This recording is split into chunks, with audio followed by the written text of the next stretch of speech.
I want to talk about GTA 6 because we need to do that. But the thing that I don't know if we've even had a chance to talk about this on the show, the fact that GTA 6 hasn't had its gameplay reveal yet, and that people are pre-ordering it for $100, and no one's mad about that. Like, that's just the thing. Like, that's people are like, yeah, all right, we'll do it. You know, sure. I think not? Like people were briefly like, that seems like an awful lot of money for a thing. Or I don't like that it's digital only. Oh, well, anyway, here's $100. Like, it's like people are just like, well, we're dealing with it. But then the fact that we haven't even seen gameplay, and the fact that we do know we are going to see gameplay on Netflix for 6 hours and then everywhere else. Yes. That is, okay. I love Rockstar. I love the games they make. Only Rockstar could get away with this. Only Rockstar could pull this and not have everybody with like torches and pitchforks outside their door being like, how dare you? You're paywalling a commercial for your game. It is. I mean, it is locking the first reveal of gameplay ever of the most anticipated game of all time behind a subscription service.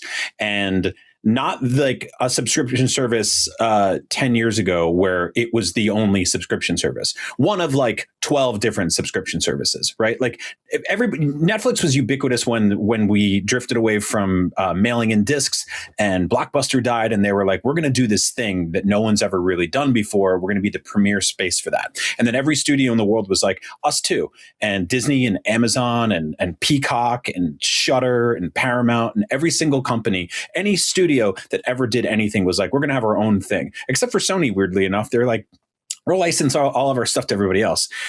And so not a lot of people, subscribe to all of these things. Very few people subscribe to even one or two of them. But for Netflix, this is a partnership that has been going back for a really long time with Rockstar. Rockstar has had playable GTA games, Red Dead games available through the Netflix app. So this is obviously something that they've been in cahoots for a while, right? Yeah, they had. So it was when they put out the definitive remaster of the old PS2 trilogy. That was, you could buy it on, PS5, Xbox, whatever. Yeah. But if you wanted to get it on iOS or Android, I think you had to get it through the Netflix app. You could not buy it. It was just baked into that. And I think now you can buy it, maybe. But again, they clearly have some kind of a deal in place.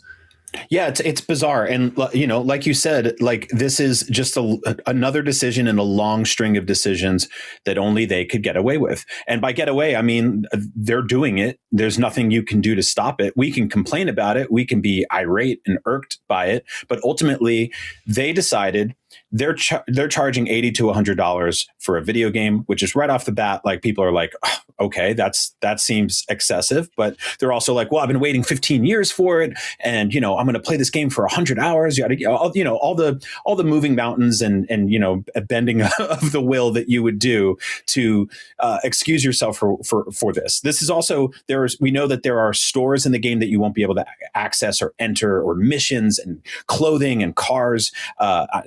Gameplay options that will be inaccessible to people who don't pay that extra $20.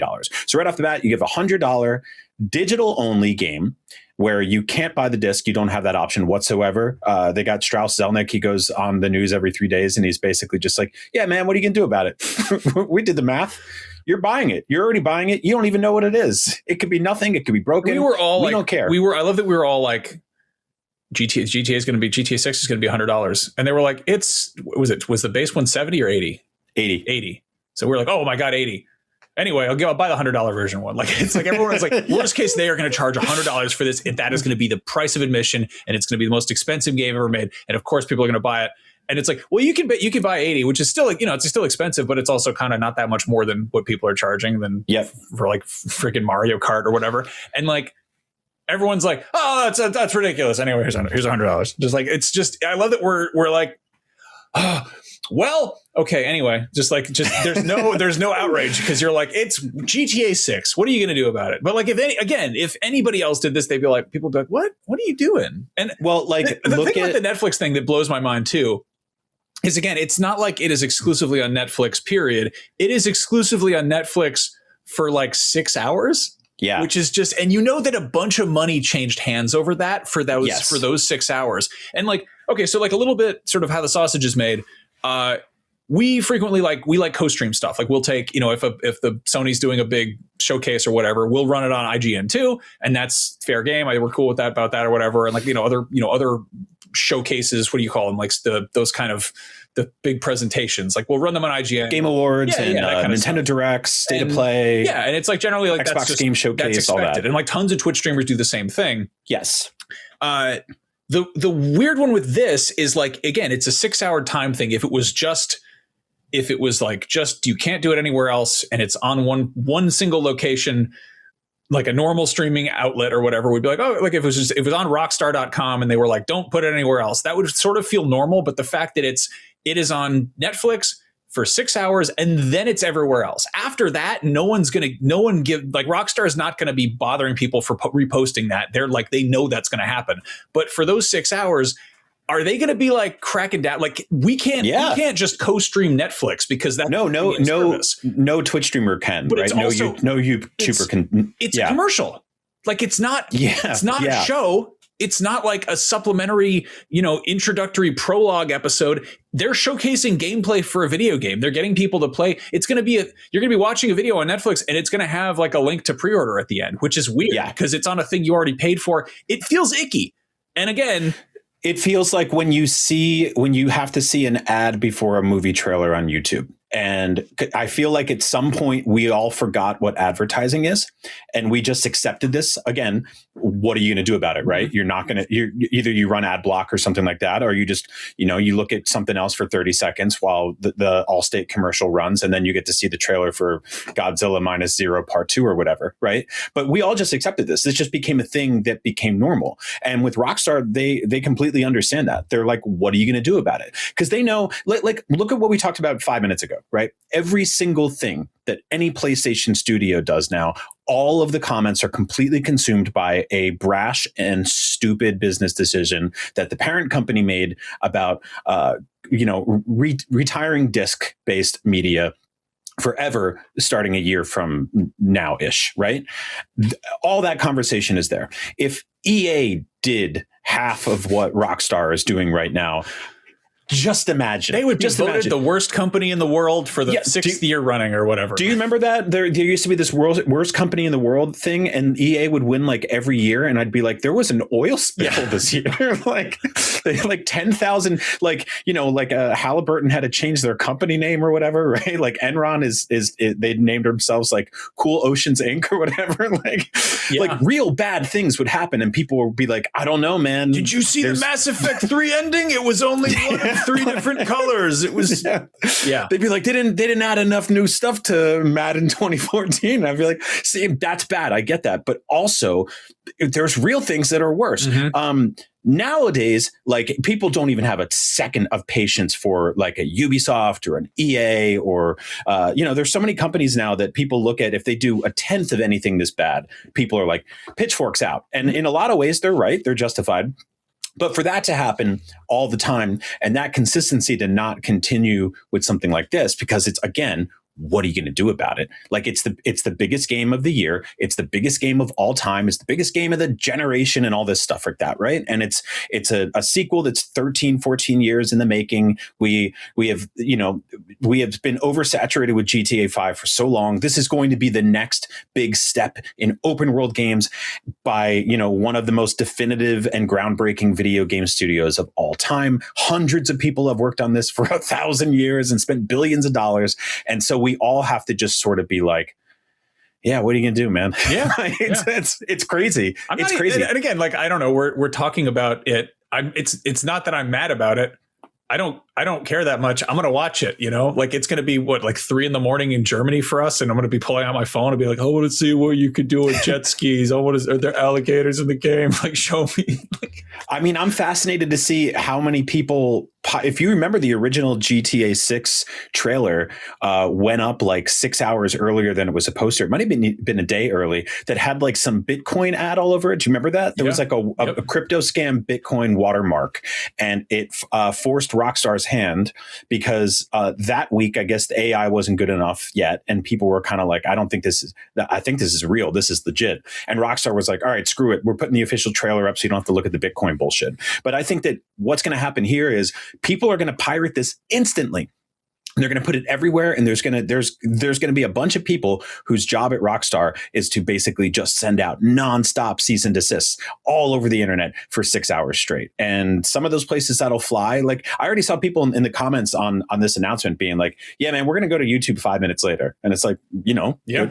Good luck. It could happen. But yeah, 6 hours later, it will be on YouTube. But by then, all of that information will be dispersed in bite-sized chunks through social media, through shaky cams. It's kind of brilliant because and I think that this is a whole sort of weird viral approach to marketing of making the thing that you are trying to get people to watch. You are fundamentally trying to generate interest. It's basically manufactured Streisand effect. If this thing is paywalled, there's a sort of there's a intrigue to it. There's a sense of like, ooh, I want that. I can't have that if I don't have Netflix.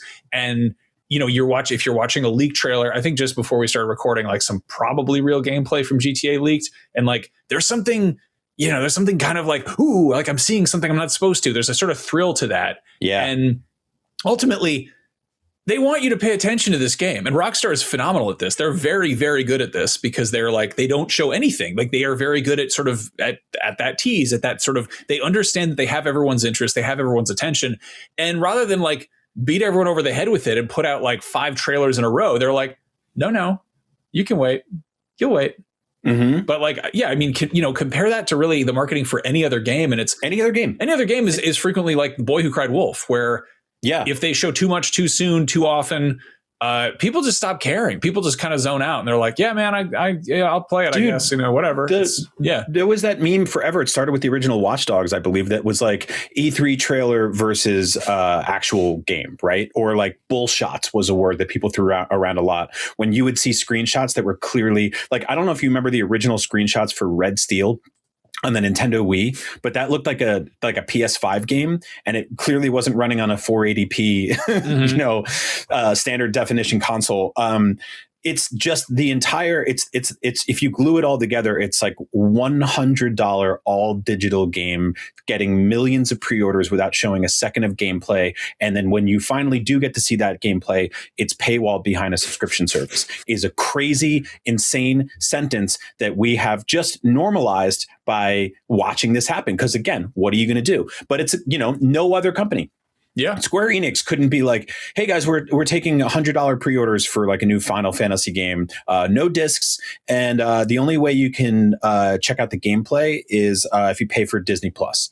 People would be like, what? Mm-hmm. You're insane. Like you mentioned, the sort of ancient version of this was like the original Xbox was revealed on cable TV. It was MTV, right? Was it MTV? It was something, or was it Spike? It might have been Spike TV. It was a premium cable network. It was something that you had to pay extra to get. It wasn't like they put it on the broadcast news or put it on the internet for free. It was a thing. It was essentially paywalled, but in a sort of weird way where no one was too mad about it, I guess. I don't know. But it was, I think one of the things I was thinking about. It's weird to charge for commercial. Hey, thanks for watching this clip from Beyond, IGN's weekly PlayStation show. You can find the full episode over on youtube.com/IGN Games. And don't forget, new episodes of Beyond drop every Wednesday on IGN.com, the IGN Games YouTube, and all your favorite podcast platforms. Thanks again for watching, and as always, Beyond.